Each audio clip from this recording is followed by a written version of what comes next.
falhando em nossa missão. Mais uma tentativa fracassou e desencaminhamos Joaquim para o nosso lado.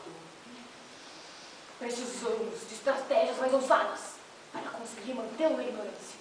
O que você pensou?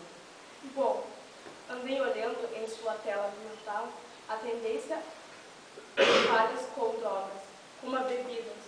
Vamos começar a levá-lo à festa onde ele poderá ter contato com esses tipos de vício. Bebidas, drogas. Bom. Vamos começar por hoje à noite, atacando-o em seus sonhos. No quarto de Joaquim.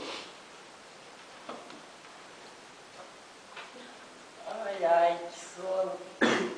Não esqueça a sua oração, a oração. A oração. Vou deixar para amanhã.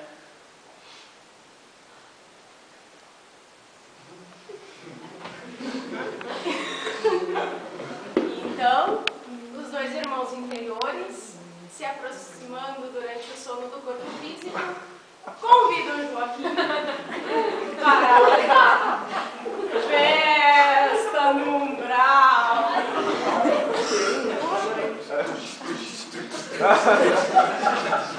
Joaquim, vem, Joaquim.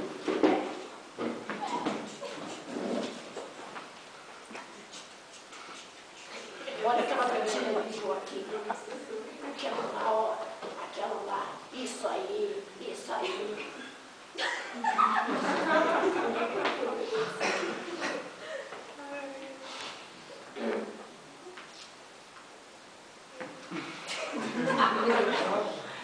E então, Joaquim retorna da sua expedição ao sono do corpo físico. No outro dia de manhã, Ai. Acordei com a vontade de ir para uma festa. Hoje tem evangelização. Mas tenho que dormir para essa festa. Nem vou para a evangelização, vou dormir para essa festa.